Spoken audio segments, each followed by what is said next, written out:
Hey there, this is James for James Shipway Guitar and welcome to another members only session.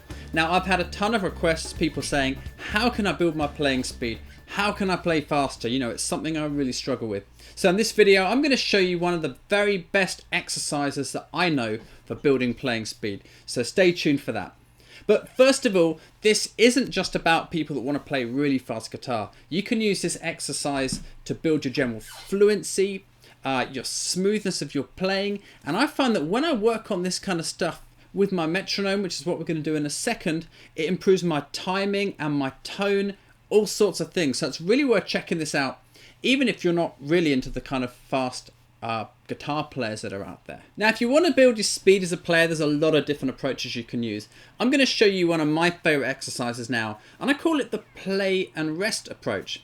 Now, what it's based on is really pushing yourself for a very short period of time, then resting for a short period of time. Then you push yourself, then you rest. And what I find happens with this is you make less mistakes, just kind of goes wrong less, and you often just see the progress happening right in front of your eyes. For this, I'm just going to use a little kind of rock blues type lick here. It's in D minor. Let me show you the lick. I'm going to pick the B string at the 10th fret. I'm going to hammer on to 13 on the B string and pull it back off to 10. Then I'm going to go to the 13th fret on the G string.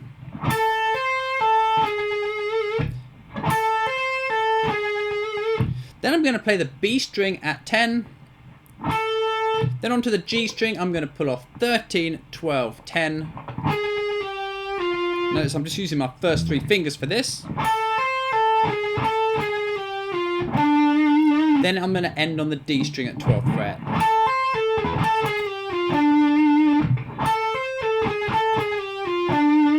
Now I'll be showing you a couple of other examples you can use for this later on, but let's do that one for now.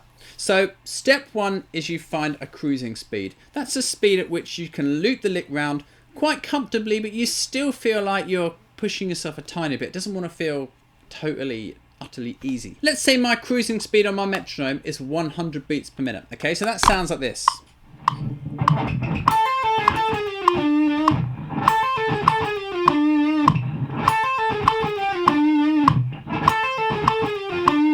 So you can hear what I'm doing as I'm playing it once, then I'm leaving like a beat's rest.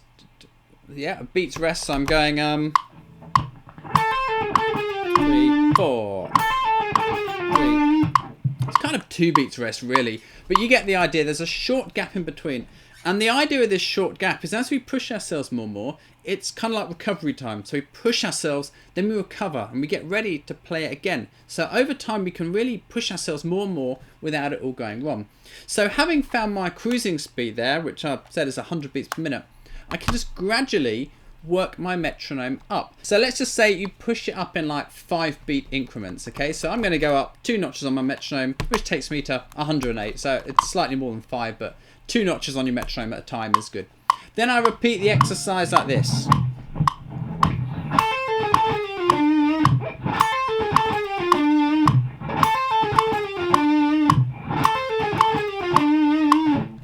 Okay, and you just work up from there. So eventually you'll get to a point where you're pushing yourself and you're playing it really quite a lot faster than you were before.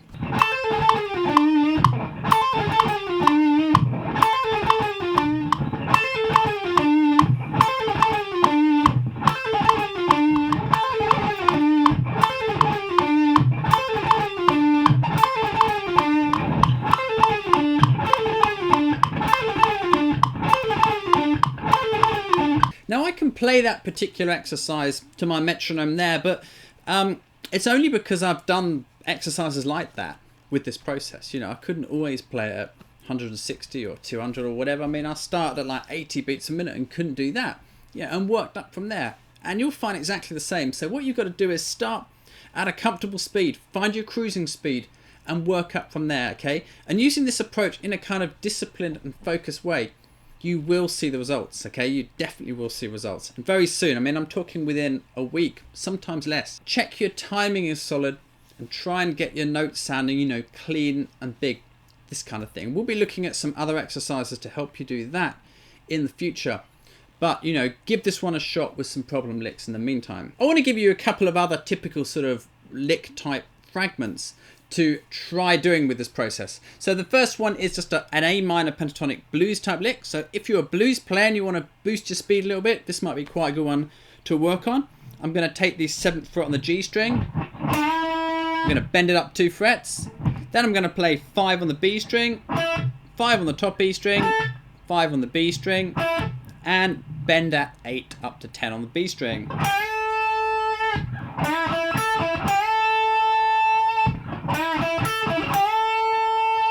Now getting those sorts of licks can be sort of a little bit quicker, can be great in a blues. So you might want to take your metronome and find a cruising speed and gradually increase it in like 2 or 4 beat increments and push up the speed, and you'll find when you want to play something a little bit quicker in your solo, you'll be able to manage it without going wrong.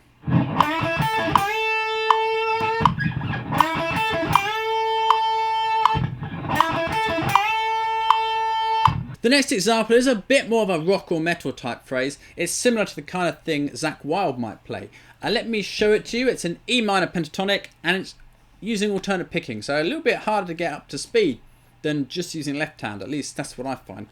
So here it is. We're going to play 15 to 12 on the B string, sorry, on the top E string, and then on the B string. Then I'm going to play 12 on the top E string, 15 to 12 on the B string, and 14 to 12 on the G.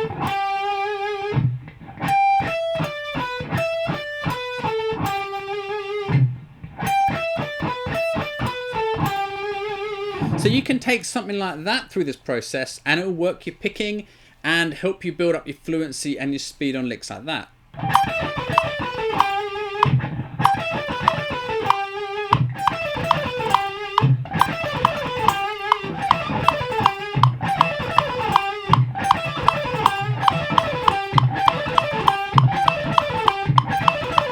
Now you'll notice when I speed it up there, I'm pretty near my breaking point with that one, and sometimes I'm getting it better and cleaner than others. But what you'll notice is I'm not really falling completely flat on my face and it's all going completely wrong. And that's why this exercise is so good, is that doesn't happen so much because you're just pushing yourself for a short period of time and then you're having a little rest, you recover, ready to push yourself again a few beats later.